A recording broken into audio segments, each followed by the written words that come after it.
Welcome back to the Us vs. Them channel. I'm your host Vince, and I'm gonna break down the co-main event for the upcoming fight night this weekend.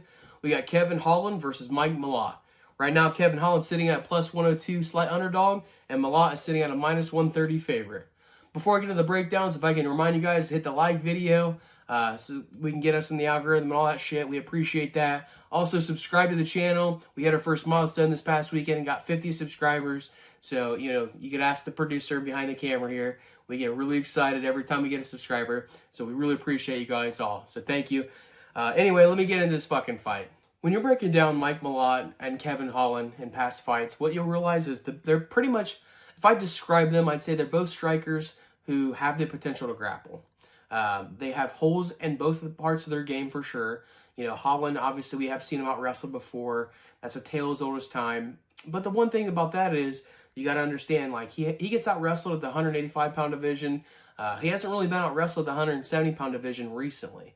We haven't really seen that. We saw, I guess, Daniel Rodriguez maybe have a little success, but he really was having success on his feet more so than it was in the grappling.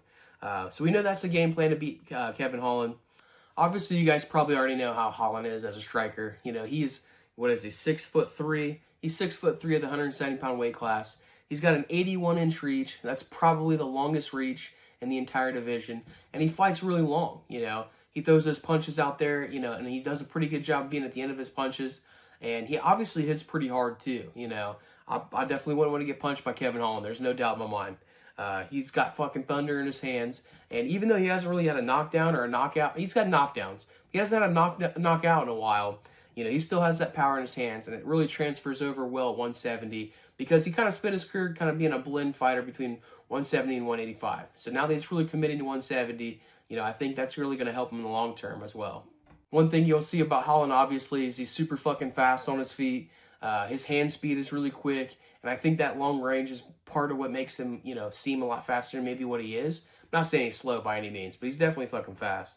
But obviously, when you already kind of have a reach advantage, you have to travel a little bit shorter of a distance. So, I think that's part of the reason why his hand speed looks the way it does. And obviously, he's also pretty fucking tough on his feet.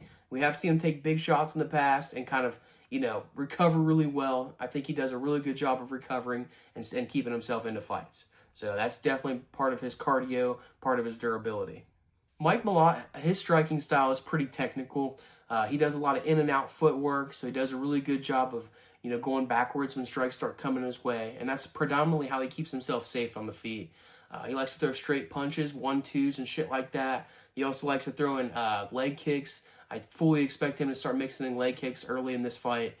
He does seem like he's always looking to set up some type of high kick. But those don't really seem like they land very much. But that's about as flashy as he gets, though. Like I said, he's really about the basics. He sticks to the bread and butter type stuff. And I think that's really going to help him in this fight, for sure.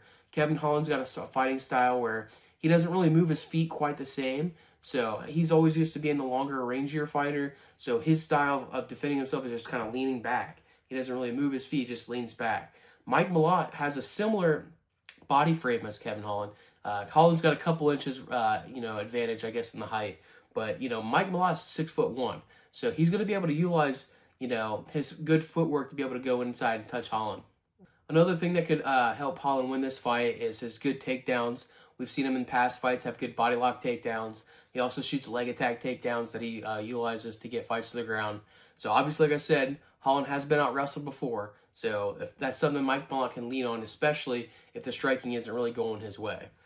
But, there's really kind of two paths to victory for Malott in my eyes. He can outstrike him, or if that's not going his way, he can get the takedown. If neither of those are happening, he's going to be in for a long night. That's for sure.